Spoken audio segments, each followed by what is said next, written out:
Espírito Santo, seja Ele o Mestre, seja Ele quem coloca no nosso coração, na nossa boca, todas as palavras, seja Ele quem coloca todas essas sementes no nosso coração, para que a gente possa, Senhor Deus, entender melhor o que você quer para a nossa vida, Pai. Que seja um tempo de avanço, seja um tempo para que possamos amadurecer um pouco mais e nos aproximarmos daquilo que você tem para nós, meu Deus, algo bem determinado, e que a gente possa entender, Senhor Deus, seguindo o exemplo do Teu Filho, Pai, o nosso padrão de justiça, o nosso padrão de retidão, o nosso padrão de santidade, o nosso padrão de moral, o nosso padrão de mestre, Senhor, que nós possamos aprender com Ele a cada dia como devemos nos comportar também como Teus filhos aqui nessa terra. É isso que eu creio, é nisso que eu acredito, e creio que assim Teu nome será glorificado através da nossa vida. Amém. Amém. Tudo tranquilo, irmãos? Final de semana tudo em paz? Tudo em paz, né? Eu sei que aqui na congregação teve um momento assim um pouco conturbado, né, com a passagem de uma irmã. A gente também do lado da nossa família também tivemos um fato lá com a mãe de um grande amigo, já próximo dentro da família. Semana passada tivemos outro, que foi a avó da minha esposa. E já um final de semana assim, eu disse que o próximo, né? O próximo que seja um negócio normal. Mas a Bíblia diz que a gente encontra alegria, né, no luto do justo, porque ali há festa. E às vezes na festa do ímpio há luto. E graças a Deus que a gente entende os propósitos de Deus, sabemos que Ele sabe o melhor para a nossa vida, e nós estamos aqui, amém? Na última semana a gente estava passando aqui o tema, e eu creio que a gente parou no número 5, não foi? Quem lembra? Quem lembra? A gente começou, a gente viu o 6 ainda? Vamos começar o 6, é isso que eu estava pensando também. A gente viu essa questão aí tão badalada de como servir a Deus, né? Uma vez que Ele não precisa diretamente assim do trabalho da minha mão, mas a gente viu que a gente tinha que buscar outras pessoas, servir aqueles que Ele quer alcançar. A gente viu essa relação aí do serviço com compromisso, né? Que o compromisso não começa com um trabalho, mas com uma visão, porque é através da visão que a gente consegue a unidade com as pessoas. E a gente não vai conseguir apenas a tarefa realizada, mas vai conseguir assim a garantia do processo, né? E a gente leu esse texto de Abacuque lá, onde Deus fala a importância da gente deixar claro a visão para as pessoas, para que as pessoas não ajam mecanicamente, para que a gente não fique apenas cumprindo tarefa, montando tijolo, igual aquele filme do Chaplin, né? Ninguém é daquela época, né? Onde as pessoas apenas se movimentavam mecanicamente e não sabiam por quê. Então, é importante que a gente deixe bem claro a visão para todas as pessoas da nossa equipe, né? E quando a gente falou de serviço sobre a relação serviço-compromisso, a gente viu que esse serviço não é apenas uma tarefa sendo realizada, mas ele pode expressar alguma coisa a mais. É isso que a gente busca. A gente não está só querendo que a tarefa seja cumprida, né? A gente quer que a visão ela seja compartilhada. A gente quer que o objetivo esteja bem claro. Por quê? Porque a gente trabalha com motivação. Porque Deus trabalha com motivação. Deus sempre deu o motivo certo para que a gente pudesse fazer as coisas. Então a gente tem que entender isso. A gente não está aqui só para cumprir tarefa, só para pagar prenda, né? Então a gente tem que ter compromisso com aquilo que a gente está fazendo. E a gente vai começar hoje a falar sobre essa sequência também, que é bem, às vezes causa algum desconforto, que é essa questão aí, frequência versus fidelidade, desocupado ou disponível. E a gente que trabalha com pessoas, que está na frente de uma equipe, a gente às vezes tem uma dificuldade em priorizar essa questão aí. E às vezes a gente tem dificuldade em identificar quem está desocupado e quem é disponível. Ou às vezes a gente confunde frequência com fidelidade. Quem nunca ouviu algum líder seu, ou no trabalho, ou na igreja, ou em algum local, falar assim, o cara é fiel. Por quê? Porque ele está aqui todo culto. O cara é fiel. Por quê? Porque ele vem aqui toda reunião. O cara é fiel. Por quê? Porque ele assiste todas as aulas. O cara é fiel. Por quê? Porque ele não falta nada, ele está sempre aqui. E a gente pergunta, será que realmente essa relação ela é verdadeira? Será que aquele que tira presente em todas as aulas, será que ele é realmente fiel à visão, fiel àquele objetivo maior? Então, às vezes, irmãos, a gente se confunde um pouco com a frequência das pessoas. E a gente tem que descobrir, não apenas fazer a chamada, mas tem que descobrir por que ela está aqui todas as vezes. Por que ela não falta? Que é para a gente não cair nessa falha, né? Então temos que ter cuidado com quem é simplesmente desocupado, pois tem muitos que são desocupados, mas não são disponíveis. Já viram isso? Né? Quantas vezes a gente encontra pessoa que é desocupada, mas não é disponível? E às vezes a gente, para cumprir uma tarefa, para montar uma equipe, às vezes a primeira coisa que a gente pergunta é quem está desocupado, quem está sem fazer nada. Às vezes é um risco a gente ter esse critério, porque nem todo desocupado é disponível, mas não é muito difícil você encontrar alguém que não é desocupado, mas está sempre disponível, né? Isso que eu coloquei aqui é palavra minha. Eu sempre me posicionei desse jeito. Eu nunca estou desocupado, mas eu sempre estou disponível. O que é que você precisa? Você está entendendo? É muito comum a gente, pelo menos é a experiência própria, as pessoas ligam para mim e dizem assim, quando é que você tem um tempo? Quando é que você está desocupado? Aí eu sempre digo, nunca. Desde menino eu nunca fui desocupado. Eu estudava de manhã, de tarde, de noite, meus pais sempre me ocupavam muito. Então hoje também eu nunca tive aqueles empregos, né? Eu sempre trabalhei muito. Teve uma época que eu dava aula, outra época eu sempre trabalhei por produção, nunca tive um patrão em cima de mim, assim, um chefe em cima de mim, nunca tive um escritório. Trabalhei muito tempo numa multinacional sem ter cartão para bater. Então a responsabilidade, o compromisso com o trabalho sempre foi uma coisa muito própria minha. E eu nunca estive muito desocupado. Depois, quando saí deixei de ser empregado, que fui para a iniciativa assim, privada, também sempre trabalhava, aí que tinha que trabalhar mesmo. Então, às vezes um jovem na igreja, uma pessoa quer conversar, quer discutir um negócio, aí os caras querem ser um pouco mais amenos, dizem, quando é que você tem tempo? Quando é que você está desocupado? Aí para mim isso é um problema. Nunca. Né? Nunca. Então o que é que eu faço? Mas o que é que você precisa? O que é que você quer? Eu queria falar com você, queria conversar, quando tivesse um tempinho, eu disse, não, tempo a gente não tem, tempo a gente arranja. Né? Tempo ou disponibilidade é questão de quê? De prioridade. Então você pega e você tem o poder de mudar aquelas bolinhas das prioridades, né? O que é 0 vira 1, o que é 1 vira 0, você consegue fazer isso. Então eu sempre falei que isso, o que é que você precisa? Dessa forma nós podemos priorizar as coisas e dar às pessoas a atenção que elas merecem. Nós estamos escolhendo, aí é como a gente falou no começo, não é falta de opção. A gente está escolhendo servir as pessoas mesmo tendo outras coisas para fazer. É serviço por opção. Tranquilo? Então dessa forma a qualidade vai ser sempre superior. Por quê? Eu tinha muitas coisas para fazer, né? Igual aqueles meninos que entram no ônibus, né? Eu podia estar fazendo isso, podia estar roubando, podia estar fazendo, mas eu estou aqui. Da mesma forma, eu podia estar em casa, podia estar descansando, podia estar comendo pizza, podia estar jogando Xbox, podia estar fazendo um monte de coisa. Mas eu estou aqui. O que é que ele está querendo dizer? Eu escolhi estar aqui. Então, se eu não tinha nenhuma obrigação, eu não tenho nenhum contrato, então o serviço que eu estou disposto a prestar, a gente deve acreditar que é um serviço com uma qualidade mais assim indiscutível. Né? Por quê? Porque é um trabalho por opção. Então eu podia estar em muitos lugares, mas a gente está aqui. Tranquilo? Então é isso que a gente tem que entender quando a gente fala dessa questão de desocupado e disponível. Jesus sabia muito bem fazer essa distinção. Quando ele escolheu seus primeiros discípulos, ele buscou homens ocupados em alguma tarefa. Uns eram pescadores, funcionários públicos, todos estavam em alguma atividade que lhes permitia escolher entre seguir e servir a Jesus, ou então continuar com a vida que eles estavam levando. Todos serviam a Jesus por opção e não por falta de opção. Então a gente às vezes, irmão, tem essa dificuldade. Às vezes é uma responsabilidade que a gente não quer ter, de dizer assim, não, mas o cara está ocupado, eu não vou tirar ele daquela situação e colocar aqui. Às vezes quando eu tinha empresa, eu tinha esse negócio, o cara é muito bom, mas está ocupado, será que eu tiro ele, eu faço uma proposta para tirar ele daquele emprego, daquela empresa e vir para cá? A responsabilidade que eu estou tendo com isso. Mas a gente tem que entender que quem já está ocupado é porque geralmente é alguém que tem compromisso. Às vezes você está desempregado, mas não consegue ficar desocupado, né?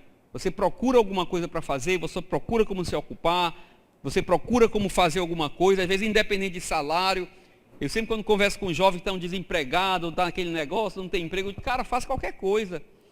Ah, mas o salário é baixo, é um salário mínimo, e na tua casa tu vai ganhar quanto? Você não vai ganhar nada e ainda vai ficar invisível. Você está entendendo? Então faça alguma coisa, se ocupe, se mostre, produza. Mostre o que você quer fazer, mostre o que você tem para fazer. Se disponibilize. A pior coisa que tem é alguém que não é disponível, né? Que você olha, o cara já está com um cara assim de sexta-feira, e está sempre naquele negócio, e a gente às vezes vai deixando de lado. Então tem gente que é desocupado, mas não é disponível. E outras pessoas são ocupadas, mas que são também disponíveis.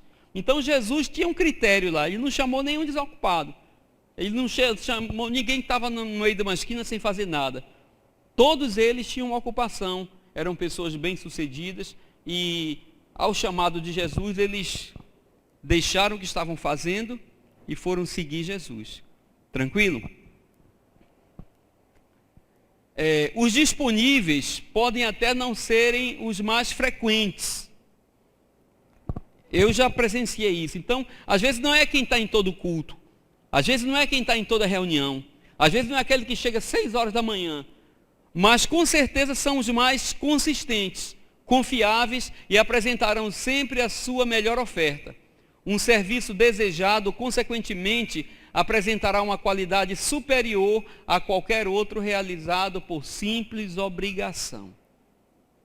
Porque você quer fazer a coisa. Tranquilo? A gente quer fazer aquele negócio. Lá em casa a gente tem as tarefas de casa, é horrível. Eu detesto tarefa de casa, qualquer uma. Então lá em casa a piscina está verde, a grama já morreu, o negócio está mal pintado, é tudo arrebentado assim, né? A louça é mal lavada, você está entendendo? Todas as tarefas que são para mim é tudo assim, porque eu vou fazendo Agora quando é um negócio que eu gosto de fazer, um dia desse a minha esposa pegou uma fala e disse, eu queria organizar, fazer um álbum. Eu disse, cadê as fotos? Estão aqui. Fui dormir 4 horas da manhã. Você está entendendo que eu gosto. Então, aquele serviço que a gente escolhe fazer, naturalmente a gente faz melhor. Então, é isso que a gente tem que tentar descobrir das pessoas. Quando a gente consegue fugir daquela área assim, da sobrevivência, né, do pagar o aluguel, pagar a conta, pagar a luz, o cartão de crédito, aquele negócio, e as pessoas têm um tempo ainda que elas disponibilizam para prestar um serviço, é nessa hora que você tem que fazer o cara feliz. O que é que você gosta? Qual o seu serviço de eleição? Pronto, é nisso que você vai servir. Já pensou você trabalhar com uma equipe feliz, que lamenta a hora de terminar o serviço? A gente vai ter assim, muita tranquilidade em relação a essa qualidade do serviço que está sendo. Por quê? Porque não é uma simples obrigação, não é um negócio que eu tenho que fazer, não é uma tarefa imposta, né? É uma tarefa eleita. Eu elegi fazer isso aqui. Eu quero fazer esse negócio. Tranquilo, irmãos? Então, tudo isso a gente vai ver com essa questão aqui da disponibilidade. Nem sempre disponibilidade tem a ver com fidelidade. Às vezes o cara está lá só porque ele não tem o que fazer mesmo. Não tem como se ocupar. Mas ele quer só encher tempo. Não quer fazer nada de verdade. Então a gente tem que ter esse cuidadozinho para não cometer alguns erros aí, né? De eleger alguns como os fiéis. E eu já fui assim, não vou dizer vítima, mas eu já vivi isso algumas vezes, dentro de igreja. O cara diz, mas o fulano está aqui desde 6 horas da manhã, chegou cedo, está aqui todo dia. Eu disse, o que é que esse cara faz além disso? Nada. Eu estou sem almoçar, estou com a mesma roupa, estou rodando, já saí do meu trabalho, deixei minha mulher ali, vou voltar e estou aqui. E o que a gente vê é que depois, esses ditos desocupados, né, os fiéis classificados por frequência, às vezes eles vão preencher espaço em outro lugar, porque compromisso com vocês eles não têm. Então a gente tem que ter muita tranquilidade para distinguir isso aí, quem é simplesmente desocupado, né? A gente vai falar um pouquinho sobre trabalho por recompensa. Depois, talvez ainda hoje, quando a gente for falar, acho que lá pelo capítulo 10, que a gente vai falar sobre a questão de Jesus, a gente vai fechar mais essa questão aí. Mas, queridos, aqui a gente tem um texto de João, versículo capítulo 10, Jesus dizendo assim: eu sou o bom pastor. Esse texto para mim é um dos textos muito ricos, porque ele classifica aí vários tipos de pessoas, ele classifica vários tipos de gente que lidera a gente, ou que trabalha com gente. No caso aí é como ovelha, né, daquela história. Ele diz: eu sou o bom pastor. O bom pastor dá a vida pelas ovelhas. Aí ele classificou o pastor, que eu dispenso esse bom aqui, porque para mim todo pastor é bom. Amém? Não tem pastor mau. Não tem pastor ruim. Tem a gente que não é pastor. É como um amigo. O cara é um amigo ruim. Por quê? Porque levou o cara para a perdição. Não, ele não é amigo. Porque todo amigo é bom. Vocês creem nisso? Né? Todo amigo é bom. Se o cara levou o outro para o mal, então não é amigo. Tranquilo? Nem a onça merece, né? Então ele já classificou aqui o pastor. E ele vai falar agora de uma pessoa chamada assalariado, ou dependendo da sua versão aí, ele vai falar sobre o mercenário, né? E ele diz que o assalariado não é pastor. Bem claro esse texto. Tranquilo? Ele diz: o assalariado não é pastor, a quem as ovelhas pertencem. Assim, quando vê o lobo, ele abandona as ovelhas. Por que ele abandona? Porque não são dele. Existe compromisso aí? Não tem compromisso, irmão. Tranquilo? Ele abandona as ovelhas e foge. Por que ele foge? Porque ele vai salvar a própria pele. O compromisso dele é com quem? É com ele mesmo. Ele não está trabalhando para o outro. Ele não está servindo o outro. Ele está servindo quem? A si mesmo. E preste atenção, todas as vezes que vocês se depararem com um discurso que aponte para o seu próprio umbigo, não é um discurso de Cristo. É um discurso do anticristo, que é contra Cristo. Porque todo discurso de Cristo é o quê? Eu vou para a cruz e morro por você. E o discurso do anticristo é o quê? Salve você mesmo. Não é isso? Quando Jesus estava conversando com Pedro, depois daquela história que eles tiveram lá, aí Pedro, a igreja, não foi Deus, foi a revelação, estava tudo muito bem. Aí a história seguiu, Jesus disse: então pronto, chegou o ponto que agora eu vou para Jerusalém, eu vou sofrer, eu vou morrer, vou apanhar, vocês vão ser espalhados, vai ser aquela onda toda. Aí quem foi que o Pedro fez? O Pedro disse: não faça isso não. Não faça isso não. O ministério está bombando, agora que o negócio está ficando popular, já tem a internet, já tem um canal no YouTube, todo mundo te conhece, a gente vai chegar em Jerusalém agora, vai ser para arrebentar. Não vá para Jerusalém não, a gente fica por aqui mesmo. O que foi que Pedro disse? Preserve você, se preserve, não vá para lá onde você vai morrer. Fique aqui. Não foi isso? Aí o que foi que Jesus disse para o Pedro? Para trás de mim, o quê? Quem é Satanás? É o cão. Todo o trabalho de Satanás é anticristo, é contra Cristo. Porque o que Jesus estava dizendo era o seguinte, a gente vai ver um pouquinho mais na frente isso. Jesus está dizendo assim: olha, chegou a hora em que o Jesus vai sair de cena. E a partir de agora, o Jesus vai cumprir o seu propósito, que é revelar quem? O Cristo. Quem é o Cristo? É o ungido, disposto para ser oferta, que é o tema que a gente está falando desde o começo. Então Jesus vai estar dizendo, o grande propósito de eu ter vindo aqui vai se cumprir a partir de agora, em Jerusalém. Por isso que ele disse: para trás de mim, anticristo. Porque aquele discurso de se salve não era um discurso pró-Cristo, para revelar, para promover o Cristo. Era um discurso para eliminar o Cristo, não revelar o Cristo. Então Jesus repreendeu Pedro na mesma hora. Outra vez que a gente vê isso, quando é lá na cruz, quando ele estava lá com aqueles ladrões conversando, e o que foi que o ladrão disse para ele? Se você realmente é filho de Deus, se você é o bacana, se você é quem diz que é, desça dessa cruz agora, salve a você mesmo. Não foi isso? Salve a você mesmo. O que era que ele estava dizendo? Mais uma vez, quebra o processo e não revela Cristo. Porque aí ele ia se salvar, a oferta não seria concluída, o sacrifício não seria concluído, o processo ia ser quebrado e o Cristo não seria revelado. Então Jesus também não absolveu esse conselho, não aceitou essa proposta, porque não era uma proposta pró-Cristo. Porque Jesus veio fazer tudo pró-Cristo, né? Por isso que veio até o urubu, vocês viram no filme? Aí o corvo foi lá e tuque, não foi? No olho do ladrão. Não tem nada disso na Bíblia. Mas tudo bem. Então aqui, é no filme do Mel Gibson, né? Então aqui ele está dizendo, olha, ele foge. Então o pastor dá a vida. O pastor morre pelas ovelhas que são dele. Mas aquele que não tem compromisso com as ovelhas, ele foge. Aí ele diz que o lobo vem, ataca o rebanho e os dispersa.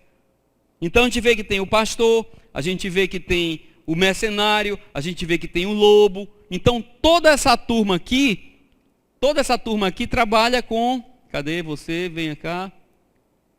Toda essa turma aqui trabalha com as ovelhas. Ele diz, ele foge por quê? Porque é assalariado e não se importa com as ovelhas. Então você vê que tem uma relação muito clara nesse texto, dessa questão aqui de trabalhar somente pela recompensa. Trabalhar somente por aquilo que eu vou ganhar. Trabalhar somente por aquilo que eu estou esperando. A gente no finalzinho a gente vai falar especificamente sobre essa questão da recompensa. Mas você vê como é que trata isso aqui. Aí você vai dizer, isso é certo, isso é errado? Não. Dependendo do propósito que você tem, dependendo da visão que você estabeleceu para a tua equipe, não tem nada errado. Quem é hoje que não trabalha só pela recompensa? Por que o banco está parado aí há mais de um mês? Por quê? Porque os caras estão achando que o que eles ganham não é suficiente em relação à tarefa, ao trabalho que estão executando. E em função disso, a população que se vire. Eles pegam a população e colocam como refém.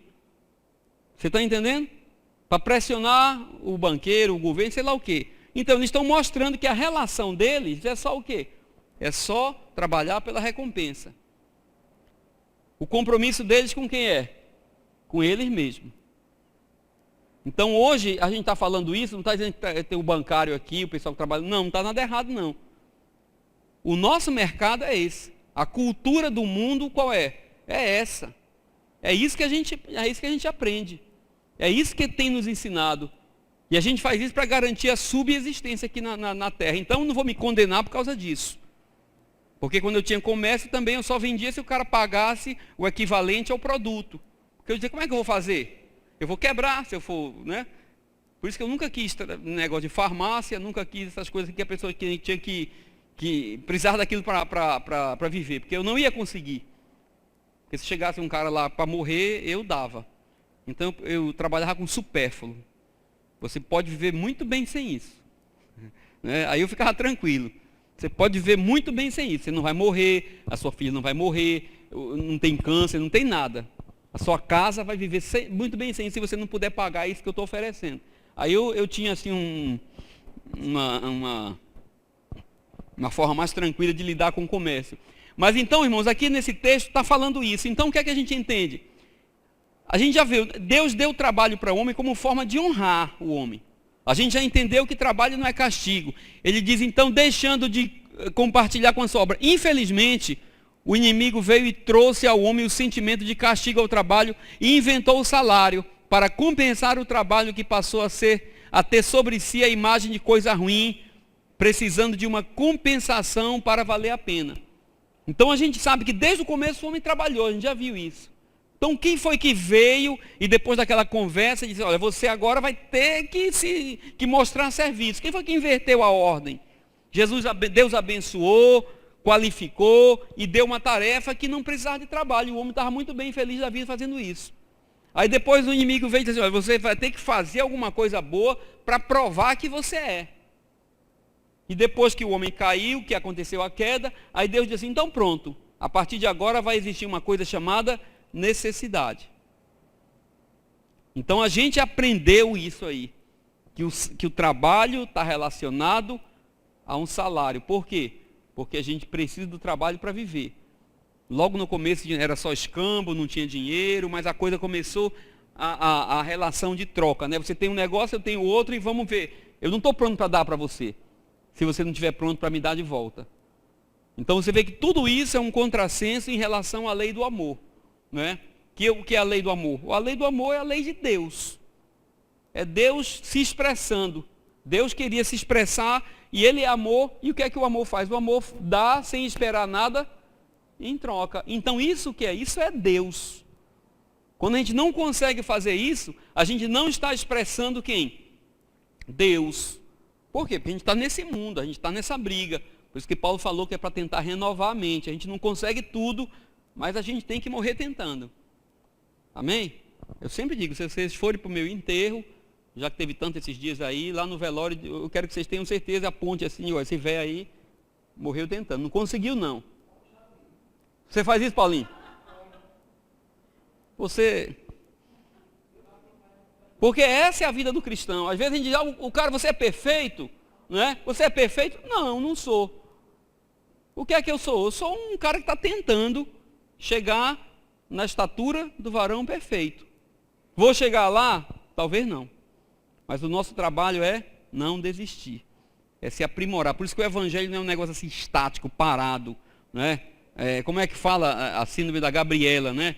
Não é a Gabriela? Quem lembra da Gabriela? Não, Jorge Amado ninguém assiste. Eu nasci assim, você sempre assim, desde assim, Gabriela. Então pronto. Não, o cristão é para melhorar. Para melhorar. Um dia eu encontrei um cara que eu estava pregando um negócio, ele disse, rapaz, você não falava isso. Eu disse, graças a Deus.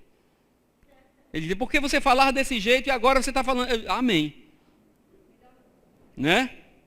Amém. A gente tem que estar mudando. A gente tem que estar mudando, né? Eu prefiro ser do que ter aquela velha opinião formada sobre tudo. Isso é de Deus, irmão.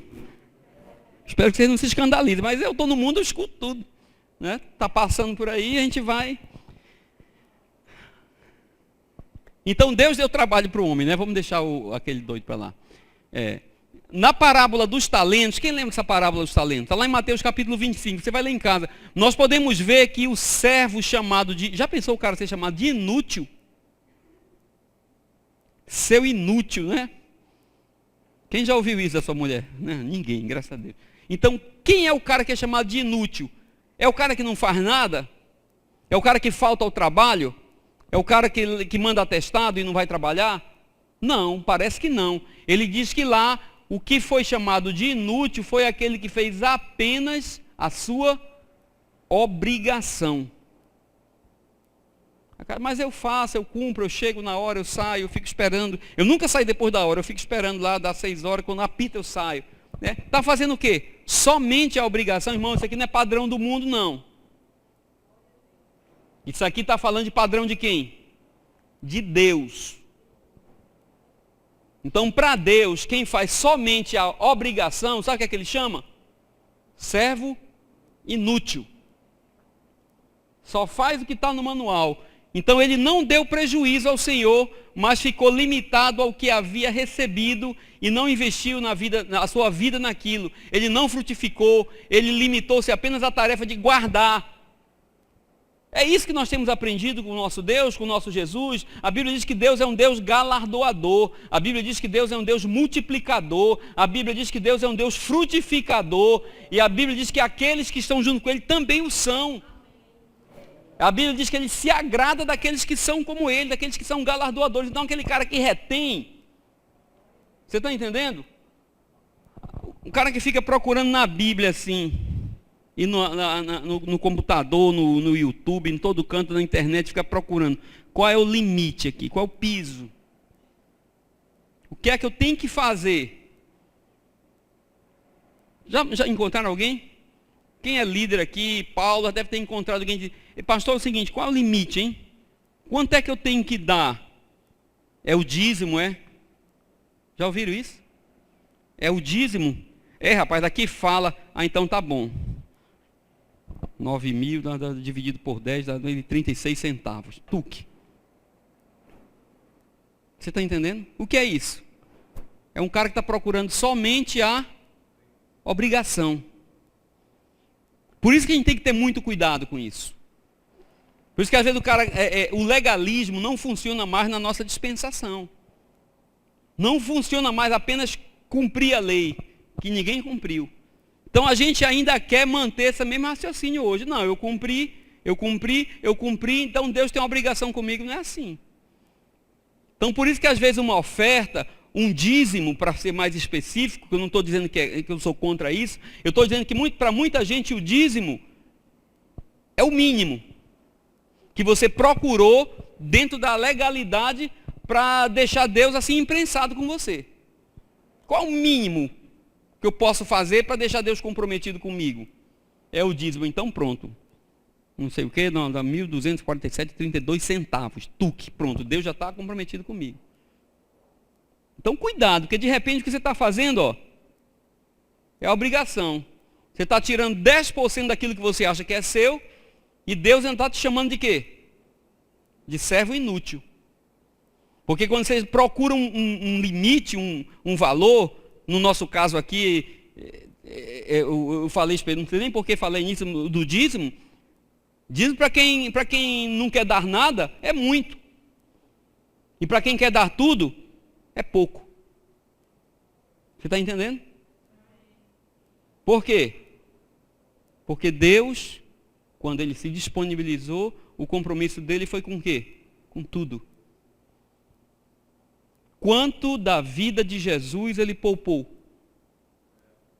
A minha Bíblia diz que Ele foi até o último suspiro. Não deixou nada. Por quê? Porque Ele veio para dar tudo. Então a gente tem que entender a nossa relação com Deus. Será que a gente está tendo uma relação com Deus assim de trabalho e recompensa na nossa vida? Será que a gente está procurando os limites de legalidade para deixar Deus comprometido com a gente? Ou a gente está disposto a pegar aquilo que Deus nos deu, ter coragem de abrir mão para que seja multiplicado, para que produza? Deus, você me deu essa palavra, você me deu só isso aqui, ó. E olha o que é que eu fiz, Deus, com isso.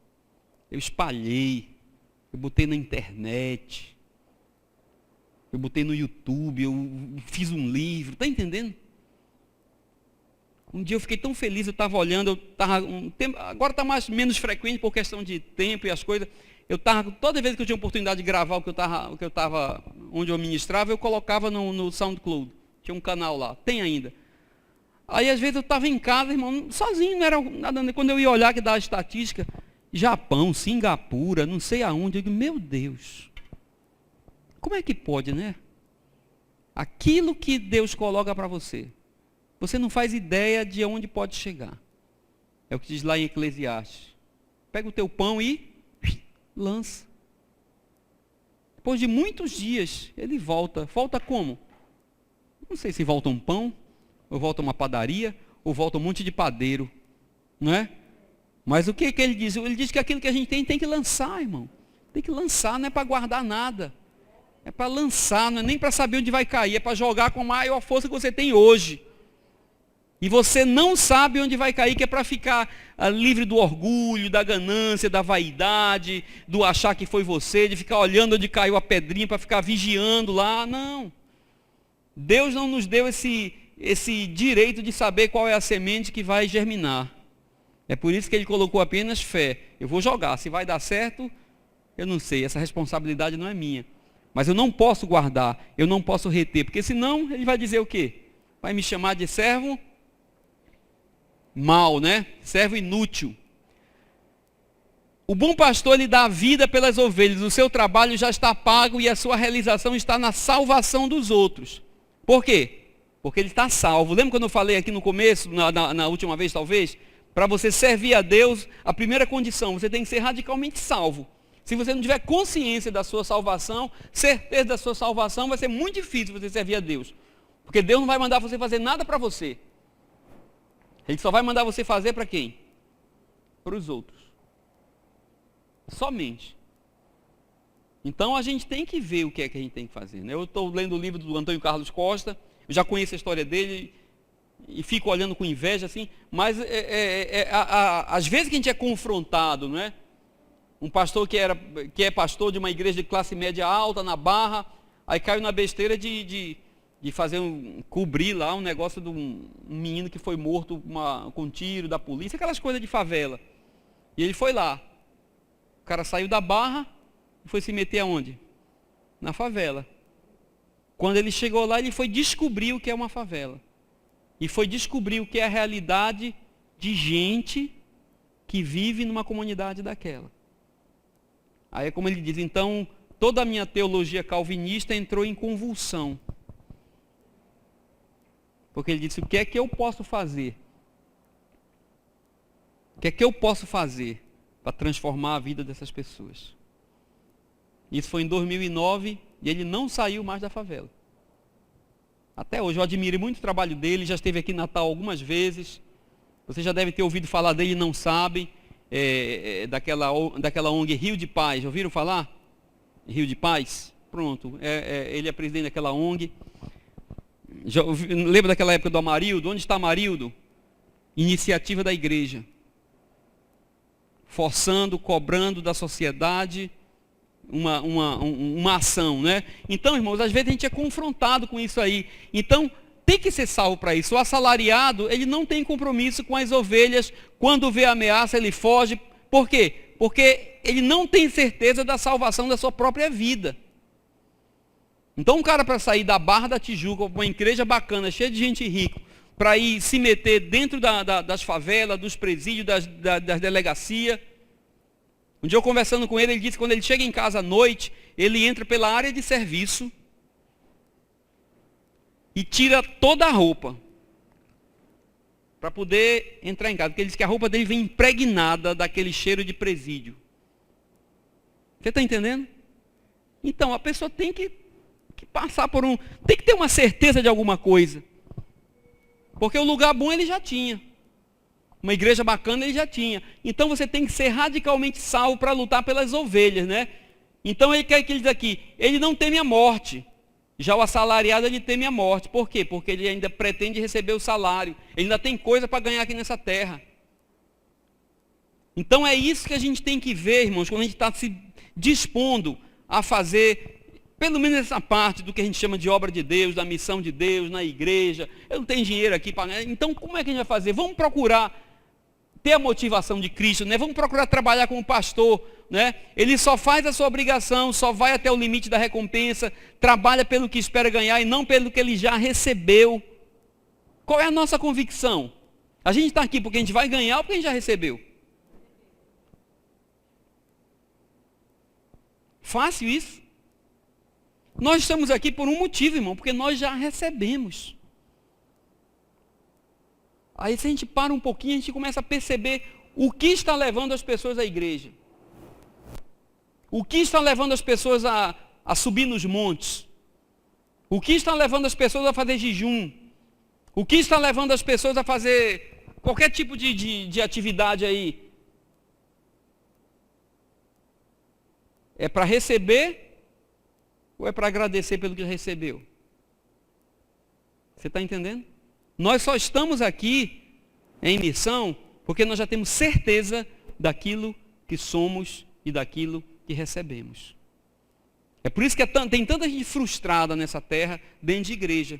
Gente largando de igreja, largando as coisas. Por quê? Porque está frustrado, porque diz, rapaz, o cara fala de fé e eu não consigo nada. Eu não consigo nada. Essa fé não serve para nada. E quem disse que fé é para você ganhar alguma coisa que você está pensando? Será que é para isso? Para me ganhar o que eu não tenho? Ou é para eu ter consciência daquilo que eu já recebi? É para eu conseguir o que eu não estou vendo? Ou é para me conscientizar daquilo que eu já recebi e também não estou vendo? A fé que Deus colocou no coração é para isso. Por isso que a salvação é pela graça, mediante a fé. Não é isso? A graça é o processo que Deus colocou, que vai nos ensinar a viver nessa terra, acreditando que independente de qualquer coisa, a despeito de qualquer coisa que a gente viva aqui, a nossa condição, a nossa natureza já foi transformada. Aonde? Quando nascemos de novo. Então esse é o processo, isso é a graça. Agora como é que eu vou aceitar isso? Não aceita. Aí entra quem? Entra a fé. Então é a fé que faz com que esse negócio encaixe mesmo sem fazer muito sentido. Aí eu não vejo, eu não estou pegando, está entendendo? Mas já aconteceu. Então eu só estou aqui porque eu creio nisso. Eu só estou aqui porque eu sei que eu já recebi. Eu só estou aqui porque eu tenho consciência de quem eu sou. Eu sou transformado. Então a fé é para isso. Isso muda? Não. Aí o cara está lá, coloca um leão na frente do crente lá. Olha, você vai, ou você muda, ou então você vai para o leão. Ele diz, eu vou para o leão. Isso o que é? É fé do que ele vai receber? Não, porque ele vai receber uma mordida. É fé do quê? Do que ele já recebeu. E a certeza de para onde ele vai voltar. Você está entendendo? Porque se a fé fosse para conseguir coisa que a gente acha que tem que conseguir por aqui, meu irmão, ninguém morria pelo Evangelho. A gente sempre pedia um tempinho a mais para aproveitar. Não, ainda não consegui aquilo. Então aqui a gente tem que saber que a gente tem que estar consciente daquilo que a gente já recebeu. É por isso que eu posso morrer por você. É por isso que eu posso morrer pelas ovelhas. É por isso que o pastor está pronto. Por quê? Porque aquilo faz parte da sua natureza. Não faz parte da natureza do mercenário. Que a natureza do mercenário está nele mesmo. Ele vai fugir por quê? Porque ele ainda tem que receber o dinheiro para gastar, para ir para o shopping. Então ele deixa as ovelhas aqui. Então a gente vê aqui que ele diz que o servo... Cadê você? Perdi tudo agora. João... O servo inútil, segundo Mateus 25, ele deve ser aonde? Lançado nas trevas. A gente tem que sair dessa categoria, irmão. Não adianta frequentar o culto. Quando é o dia de culto? Segunda, quarta e domingo. Então pronto, quarta, no domingo, pronto. Já, os 2 cultos da semana eu já fui. E agora, qual é? Não é assim, irmão. Não é assim. A gente tem que saber o que Deus nos deu, para que a gente possa pegar isso que Ele nos deu e multiplicar. Porque Ele coloca semente na nossa mão. Ele não quer semente de volta. Porque semente Ele tem muito. A Bíblia diz que Ele é quem dá semente ao que semeia. Então você vai pegar, Deus te dá semente, você vai dar semente de volta para Ele, não faz sentido. Você está entendendo? A gente tem que pegar isso e fazer multiplicar para não ser encaixado nessa categoria. Muitos buscam a Deus oferecendo o seu trabalho, buscando recompensa ainda, né? Buscando uma bênção pelo que estão oferecendo. Não é esse tipo de serviço que Deus quer de nós. Deus não espera que o sirvamos para receber alguma coisa em troca, por salário. Ele espera que o sirvamos por termos reconhecido que Ele já nos deu o que precisamos. Por quê? Porque senão Deus está colocando a gente numa enrascada. A gente está pagando, né? Está fazendo para receber. Quem é que consegue fazer isso, irmão? Quem é que consegue? Ninguém consegue. Quem é que tem para dar? Quem é que tem em caixa para poder fazer para Deus pagar? O que diz lá em Romanos, capítulo de número 4? Romanos, capítulo 4, diz que a relação de Deus não é essa. Porque quando ele diz assim, quando você tem um empregado, quem é que deve? Quem é que fica devendo? É o patrão ou o empregado? Que eu tenho uma pessoa trabalhando para mim. É o patrão, né? Sempre. Dia 25, dia 30, dia 5, você pagou o salário do cara, no outro dia, está devendo de novo. Eu passei 12 anos fazendo isso, quase que eu morri. Um dia um amigo disse assim, rapaz, Levi, e as férias? O quê? Férias. Sim, aquele negócio que a gente tem que pagar 30% a mais, aí paga, aí o cara passa um mês fora. Eu não sabia mais o que era férias, eu sabia o que era dos outros. Então, quem é que fica devendo, irmão? Na relação trabalho e recompensa, quem fica devendo é o patrão. É o que Paulo fala em Romanos capítulo 4. Ele diz, quando a gente faz alguma coisa para que alguém nos pague, quem está nos devendo é aquele que a gente faz a coisa. Então ele está dizendo, Deus vai ficar devendo a gente alguma coisa sempre? Deus vai ter sempre um boleto contra ele? Ele disse, não. Então Deus fez um negócio que é para que ninguém ficasse devendo. A gente não está prestando um serviço a Deus para Ele nos dar algo em troca. Você está entendendo? Deus nos mudou a nossa condição. Vocês são escravos, não vão mais ser escravos. Vem para cá, vão ser filhos, vão sentar na mesa comigo. Vocês não podem comprar a liberdade, não podem, eu pago a conta. Mas isso aqui eu estou pagando antes. E só é graça porque mesmo Deus tendo pago antes, a gente não está devendo nada a Ele. E muito menos Ele vai ficar devendo alguma coisa a gente. Você está entendendo? É por isso que evangelho é liberdade. Eu tenho liberdade. Eu não estou devendo nada a Deus. Mas eu sou errado, sou isso. Rapaz, ele. Romanos 11 diz que ele teve essa ideia, não foi eu que dei ideia para ele. Ele teve essas ideias, ele fez tudo isso. Efésios capítulo 2 diz que enquanto eu estava sujo, lá no lamaçal, no pecado, todo arrebentado, ele me amou primeiro, ele cuidou de mim primeiro, ele jogou amor em mim, ele mandou o filho dele primeiro, eu não fiz absolutamente nada. Então o que é que eu tenho que ter fé? Eu tenho que ter fé para entender que tudo isso, irmãos, eu já recebi de Deus. E ele fez isso porque quis. Está entendendo? Porque quis. Não existe nenhum sentimento, nenhuma relação de devedor. Não existe. É como se você quiser, assim, rapaz, hoje eu quero fazer um negócio. Aí vai lá na minha frente, aí pega uma conta e paga. Eu não fiz nada. Eu vou ficar devendo você? Não. Você entendeu que queria fazer isso por mim. Né? Às vezes a gente não está assim com um amigo, quem faz isso, né? Está no restaurante, aí sabe que se chegar a conta vai ser um negócio assim, vamos ficar aquela briga. Quando eu quero pagar a conta, quando eu posso e quando eu quero pagar a conta, sabe o que eu faço? Antes, no meio da sobremesa, eu vou lá, vou ali no banheiro, vou ali, passo lá no caixa, ei, fecha a conta lá. Então eu pago. Quando chega lá que cadê a conta? Aí, não precisa, não, pago. Aí não tem mais jeito. Quando a gente não está com muita vontade de pagar, mas não tá, a gente deixa chegar a conta na banca, né? Aí, não, eu pago, não, mas depois, não, rapaz, eu pago, não, já que você quer, mas eu quero. Minha mãe sempre dizia quando era menino, você quer um biscoito? E oferecer, ela dizia, quem pergunta, não quer dar. Sua mãe dizia isso também? Que quem quer, dá.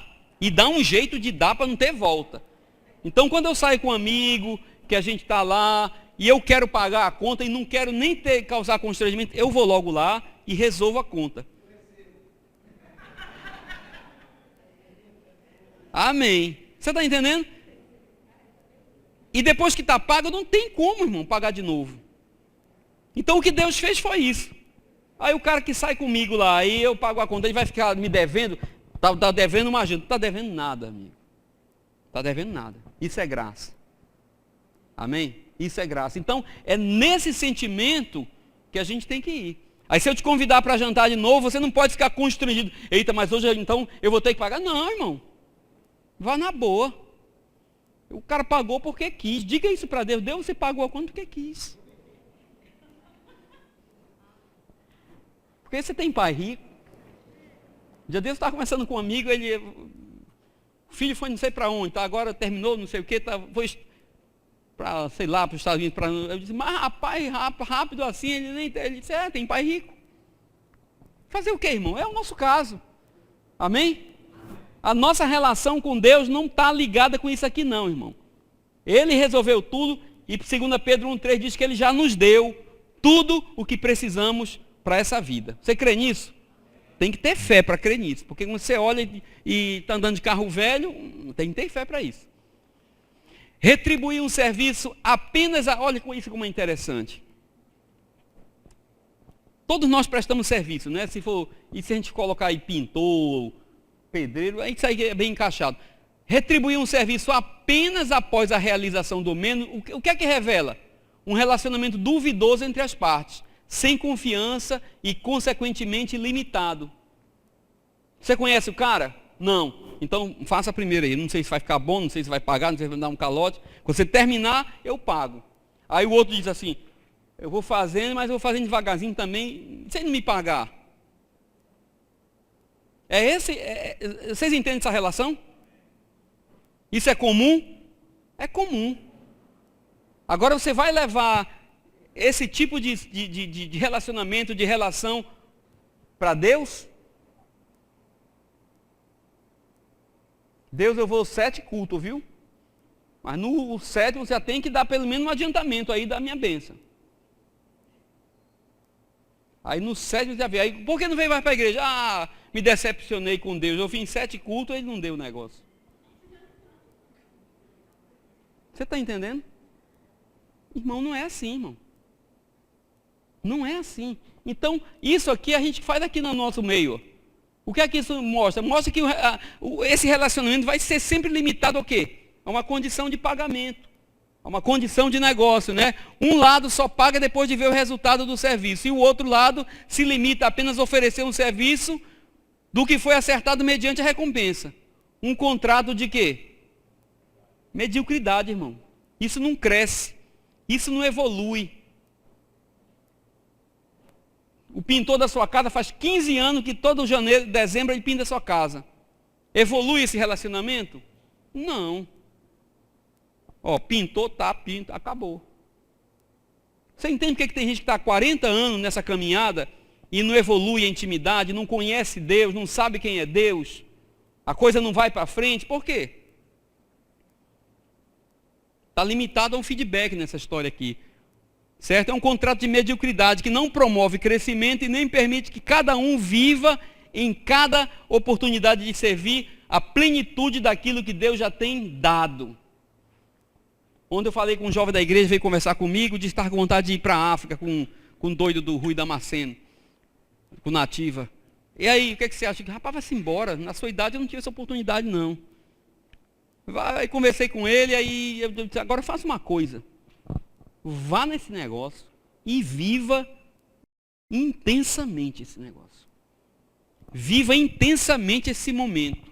Como se você fosse morrer no último dia. Aproveite aquelas pessoas, aproveite a oportunidade que Deus está te dando de conhecer gente nova, gente carente, pessoas que precisam. Vai e viva intensamente. Não chegue lá e vá acordar 10 horas do dia e não sei o que não. É igual pobre quando viaja, é assim, né? Eu quando viajo, aí 9 horas o menino dormindo. Acorda, miserável, isso aqui foi caro. Pagar em 10 vezes. Vamos para a rua. E aí vai ficar em hotel, não. Não é assim, irmão? Acorda, vamos embora para a rua, andar, comer, não sei o quê. Rodar. Então tem que viver intensamente, irmão.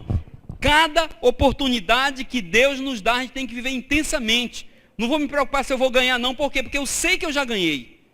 Eu sei que eu sou capacitado. Eu sei que eu posso. Então, o que foi que Deus fez? Deu uma oportunidade para eu mostrar a plenitude daquilo que Ele é em mim. Então, eu vou cair com força em cima dessa pessoa. Eu vou dar com força nesse serviço. Eu vou fazer o melhor que eu tenho. Por quê? Porque foi uma oportunidade. Eu não estou precisando de nada. Tranquilo? Já pensou a sua equipe trabalhando com esse pensamento, irmão? Lá na sua empresa, na sua farmácia, no seu mercadinho, na sua padaria. Já pensou se você conseguir isso da sua equipe? Padeiro, rapaz, você ama fazer pão, é o que você sabe fazer de melhor, então faça o pão. Faça o último pão da sua vida todo dia. Consequentemente, a sua padaria vai estourar. Mas vai ser uma consequência do motivo que está levando as pessoas a fazer esse trabalho, fazer esse serviço, né? Deu para entender essa questão aí de relação, irmão? Então a gente tem que estar atento para não levar isso para Deus, para essa relação com Deus, amém? É 10 para as 9, né, Paulo? Eu vou falar desse assunto aqui e de mais um hoje. Por que eu coloquei isso aqui? Porque eu sou muito assim, cada vez mais eu fico questionando essa questão de desigualdade, exploração. E esse negócio de trabalho infantil é crime. Quem concorda com isso? Né? Em tudo quanto é país é crime. A ONU tem um tratado em relação à proteção das crianças e tal, e tudo. Então, eu quis colocar no meio dessa meditação aí, essa questão do trabalho infantil. Por quê? Porque a gente entende que a criança, ela deve ser primeiro o quê? Educada e preparada para produzir um bom trabalho no futuro. Quem é a criança? É o homem. Quem é a criança? É a mulher. Não é? Então um dia ele vai chegar num potencial assim, produtivo. Mas até então, a gente tem que tratar isso aí. A gente tem que educar, a gente tem que preparar. Então a gente vai associar nesse tratamento aí conhecimento, capacitação, identificar a vocação, amadurecer tudo isso. Para quê? Para que os frutos possam ser bons frutos. possam ser frutos relevantes. Então eu entendo, eu acredito muito nessa questão de processo, né? O sócio, pessoas, produtos e processos, né? Então eu acredito muito nisso. Eu acho que às vezes a gente atrapalha os negócios quando a gente tem as coisas, as ferramentas certas, mas o processo não roda muito bem.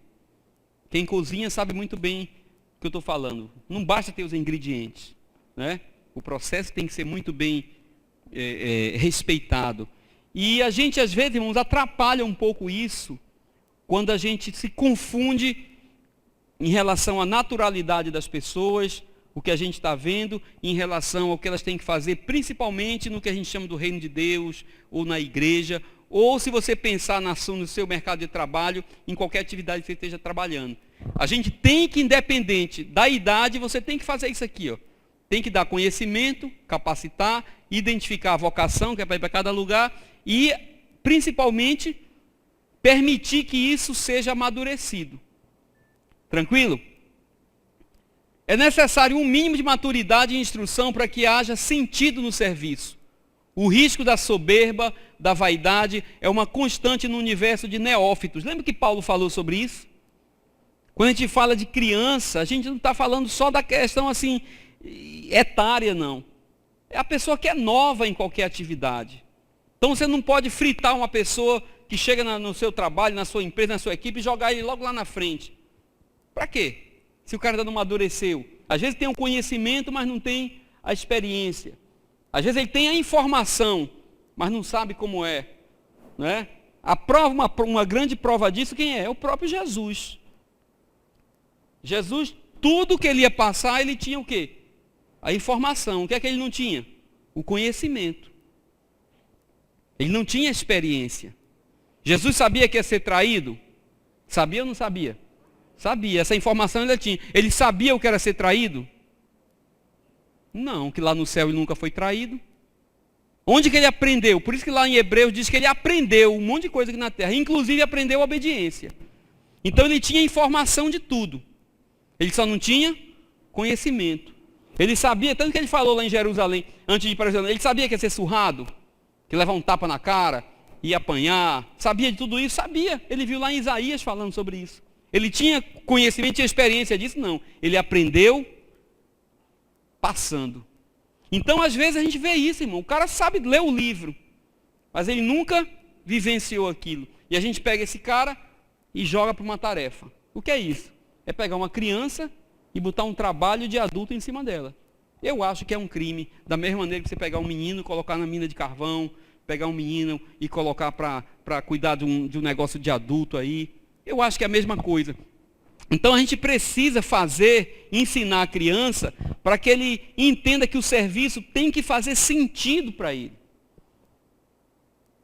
Aquilo tem que fazer sentido para a vida dele, senão ele vai se sentir o quê? Explorado. Ele vai se sentir violentado, ele vai sentir que está perdendo alguma coisa e realmente às vezes está. E a gente faz muito isso no nosso meio de igreja. A gente faz muito isso no nosso meio evangélico. A gente faz muito isso com as pessoas que chegam, muitas vezes perto da gente, sedenta como uma criança, e a gente não as observa, não as identifica como criança, e trata como adulto. Eu vou já mostrar para vocês que a gente não está falando muita... A gente tem que entender que precisamos primeiro o quê? Servir. Chegou, o que é que eu faço? Eu tenho 2 filhas. O que é que eu estou fazendo na vida dessas meninas? Há 8 anos na vida de uma e há 14 anos na vida da outra. Só estou servindo essas meninas, irmão. Elas não produziram nada ainda. É como a gente às vezes diz, né? Não paga o prato que come. Quem já ouviu isso, né? E não é para pagar mesmo, não. Por quê? Porque o processo diz que primeiro eu tenho que servir. Eu tenho que mostrar como faz. Eu tenho que educar. E é nisso que a gente está errando. É nisso que a gente está pecando, que a gente acha que pode comprar pizza na padaria, pode comprar tudo na internet. Ontem eu estava falando no velório da nossa irmã, que faleceu, e o esposo dela leu aquele trecho de Provérbios, mulher virtuosa, quem achará?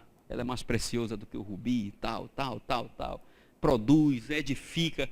E eu estava lá escutando, Aí quando ele falou assim, ela não come o pão da preguiça. Já leram isso? Aí eu fiquei pensando, o que é o pão da preguiça? No velório eu podia estar comovido, mas eu fiquei pensando, o que é o pão da preguiça? Aí sabe o que foi que veio na minha mente, na mesma hora? As caixinhas da Sadia, que a gente bota no micro-ondas, né? Os penizinhos, 3 minutos, tempo. Eu uso isso lá em casa. Eu não sei cozinhar. Você está entendendo? Mas isso foi um negócio que veio da minha mente, não sei se é verdade. Mas então, é isso que a gente tem que entender. É isso que a gente tem que entender. Que a gente não pode fritar as pessoas, né? Tem um processo para ser seguido, a gente pega isso na igreja e faz isso com as pessoas. Então, a gente não pode lançá-las no serviço. Primeiro eu tenho que servir. O que Deus planejou para cada um de nós não é um plano suicida ou inconsequente. Deus planejou tudo para dar certo. Você crê nisso? Quem é que bagunça as coisas? A gente. Um dia desse a minha menina de 8 anos, pergunta.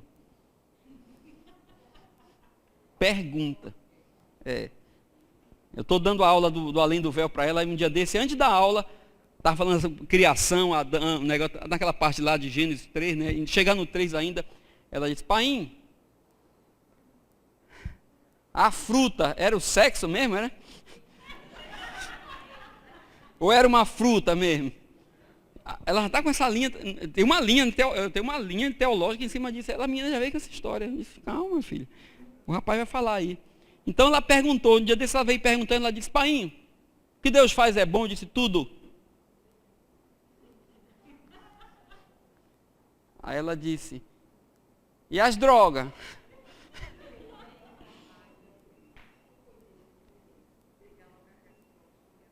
E as drogas? Eu disse, minha filha, Deus não faz droga não, minha filha. Deus faz coisa boa. A coca é uma planta, não é? Muito boa, muito importante, lá da Bolívia, altitude. O pessoal dá uma mascadazinha naquilo que tira a compressão e tal, e tal. A coca é uma planta, filha. Aquele pozinho não é Deus que faz, não. Aquilo é o homem que mistura, o diabo pega o que Deus faz de bom e deturpa. Ele pega a verdade e deturpa, ele não apaga a verdade, ele deturpa. Ele conta a história, como a gente falou do início, né, do gênero. Ele conta a história de maneira ao contrária. Então ele pega, mistura lá com o sol da carne. Como é que faz, hein? Esse negócio que eu nem sei direito. Como é, Cláudio? Vai misturando, e acetona, e não sei o quê. E ele começa a misturar as coisas e faz outra coisa. Para matar, para roubar e para destruir. Mas isso não foi Deus quem fez. Você está entendendo? Aí você é menino. Quem tem menino tem que estar ligado. Então, irmãos, o que Deus faz é para dar certo. O que Deus faz, o projeto dele é para dar certo, né? O exemplo de Jesus. Eu sempre gosto do exemplo de Jesus. Jesus serviu, ensinou, qualificou, promoveu um amadurecimento daqueles que ele escolheu para dar continuidade no seu serviço. Ou ele pegou os caras e soltou? Não. O apóstolo Paulo caiu, teve aquele negócio, aquele processo todinho, aí no outro dia ele estava dando testemunho nas igrejas. Atenção, aqui o ex-perseguidor agora se converteu, na outra semana. Não, irmão, ele passou 14 anos, foi? A primeira viagem dele foi 14 anos. Malhando, se submetendo, ouvindo, sendo ministrado, amadurecendo, pegando informação nova que ele não tinha, vendo a lei, no caso a Bíblia dele na época, de uma outra forma, Deus informando, esperando ele digerir aquilo tudo. Teve um processo aí, irmão. Teve um processo. Jesus tinha uma missão, tem uma missão maior do que a de Jesus aqui na terra? Não, mas Jesus não quebrou processo. A Bíblia diz que ele veio aqui e cumpriu o quê? Ele cumpriu a lei toda. Ele não podia chegar, eu sou o filho de Deus, vamos pular essa parte, vamos logo para cá. Podia chegar a fazer isso? Até onde eu saiba, a gestação foi a termo, não foi? Até onde eu saiba foi tudo normal. Ele nasceu, bebê, criança, não virou criança? Tim. A gente veio falar dele com 12 anos. Depois não ouviu mais falar dele, já apareceu com quantos anos? Com 30. mas se passaram 30 anos. Jesus podia ter nascido com uma estrutura igual o cachorro, para cada um ano virar 4, e ele com 10 anos já tinha a barba. Não, irmão, ele cumpriu tudo direitinho. Teve uma formação, não é? Estudou, foi um talmidim lá, então fez todo o processo. Por que a gente quer fritar as coisas? Por que a gente quer mudar os processos? Então Jesus esteve lá, explorar a experiência de novos convertidos, sem oferecer-lhes a mínima oportunidade de entender o que estão fazendo, pode acarretar resultados indesejados. O cara tem uma experiência, chega com uma vocação, chega com um dom, chega com um negócio. Irmão, esse cara é novo. Ele nasceu há quantos dias? Há uma semana, há um mês. Por isso que a Bíblia nasceu de novo, é um bebê, irmão. Pode ser 30 anos lá fora, não interessa. Ele aqui pra gente é um bebê. Paulo disse que tem que dar o que para ele? Leitinho. Tem que botar no colo. Tem que brincar com ele. Tem que levar para o playground. Tem que fazer tudo que a gente faz para um bebê. Por quê? Porque senão a gente pode, de repente, ter um resultado que a gente não estava esperando. Por falta de informação. Mas se a gente se ligar, a gente espera, né? O grande exemplo que eu dou aí. Os ex, né? Os ex. Ex-bandido, ex-roqueiro, ex-não sei o que, ex-não sei o que, ex-global, ex-SBT, ex-não sei o que, pronto, ex-BBB, ex-fazenda. Os ex tudo. O cara se converte, o que é que a gente faz com ele? Rapaz, quem se converteu? Foi fulano de tal. Acabou, sai pronto. Aí enche o cara de agenda, diz logo, ó, você tem um ministério, o seu ministério é sair contando testemunho. Onde é que está escrito isso, irmão? O seu ministério é sair contando testemunho que Deus fez na sua vida. O cara nem sabe ainda o que Deus fez na vida dele. Porque novo convertido não sabe de nada. Ou sabe? Pergunte para o bebezinho que você teve. O que aconteceu com você? Ele nem vai saber se nasceu. A maioria pensa que ainda está na barriga da mãe. Jesus fez um milagre com um cego lá. Aí curou o cego. E disseram, foi o que eu teve com você? Rapaz, não sei não. Só sei que eu era cego e agora estou vendo. Mas como? Não sei. Qual a linha teórica? Não sabe de nada, irmão. Então o que é que a gente faz? A gente promove assim, pega o cabo com força, aí quando passa um tempinho, ó, eles iludidos pela sensação do serviço a Deus, e depois, abandonado pelos mesmos que encheram as suas agendas, eles se deparam num estado de quê? Saturação espiritual. Os caras não têm tempo, não são discipulados, não assistem escola dominical, não vêm para o culto, porque não tem tempo, cumprindo a agenda, contando testemunho. E quem é que vive de testemunho, irmão? Quem é que vive de testemunho? Eu coloquei a foto desse menino aqui, para não colocar a foto dos personagens que a gente conhece. Que a gente maltratou, que a gente iludiu, enchendo os templos aí, batendo palma para eles. E indicando ele para os pastores amigos da gente. Chama fulano. E hoje estão tudo aí desaparecido. Porque não aguentaram a pressão. Porque não tinham maturidade, porque não sabiam o que estavam fazendo, não tinham base bíblica, não tinham teologia, não tinham estudo, não tinham experiência com Deus. Aí de repente o cara já achava que ele era de novo o dono da cocada preta, que ele era o dono do negócio, aí veio de novo a fama, veio a ganância, veio a vaidade, veio o orgulho, veio tudo aquilo que estava só dormindo.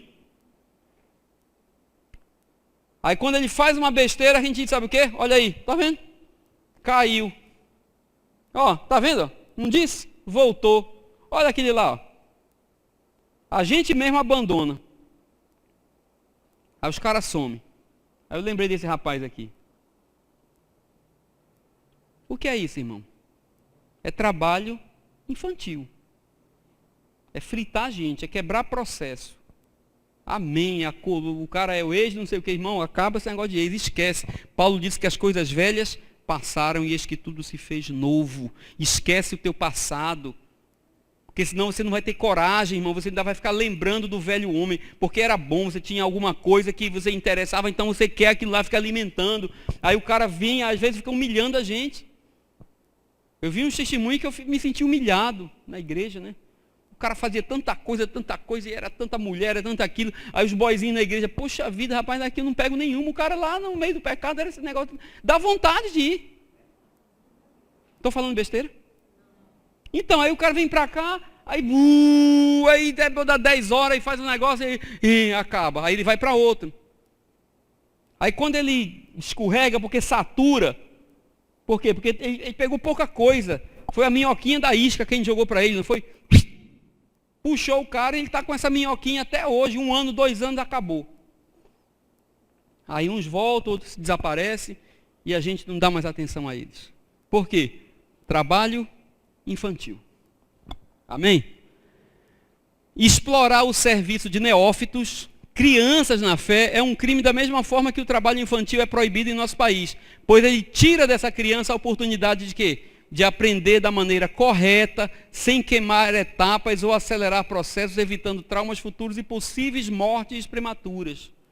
É para trazer o cara para a escola dominical, falar de Noé, da arca, o boizinho, Davi, a pedrinha na funda, o gigante. Está entendendo? Deixa ele brincar, se divertir, fazer meninice, né? Fazer meninice na igreja, correr, cair, rodar, não sei o quê, chorando, babando, tudo. Aí depois ele vai, irmão. Ele vai aos poucos. Deixa de fazer isso, a gente não faz isso com nossos filhos, com nossas crianças, a gente não faz isso. A gente não diz é coisa de criança, deixa o menino. Daqui um dia ele não faz mais. Eu tenho uma de 8, a de 14 não faz, fica mangando, rindo da outra, mas é isso. Então a gente tira isso de quem? Muitas vezes do novo convertido. Eu acho, posso estar errado, mas quando eu vejo na internet aqueles menininhos de paletó, parecem uns anãozinhos. Irmão, aquilo é um crime, irmão. Tarará. Eles não estão falando, eles estão reproduzindo um negócio que eles viram que eles não sabem o que é. Eles não sabem o que é não, é o espírito. Não é não, irmão. É muito pai frustrado, querendo reproduzir ali. Deixa o menino no departamento infantil, deixa o menino brincar, deixa ele correr, deixa ele morder o outro, deixa ele fazer a brincadeira dele. Está entendendo? Por quê? Porque a Bíblia não mostra isso. A Bíblia diz que existe um processo de caminhada, que existe um processo, Paulo disse lá, ele disse, não vamos entregar ministério a neófitos. Jesus não quebrou processo, gravidez, já falei tudo isso aí.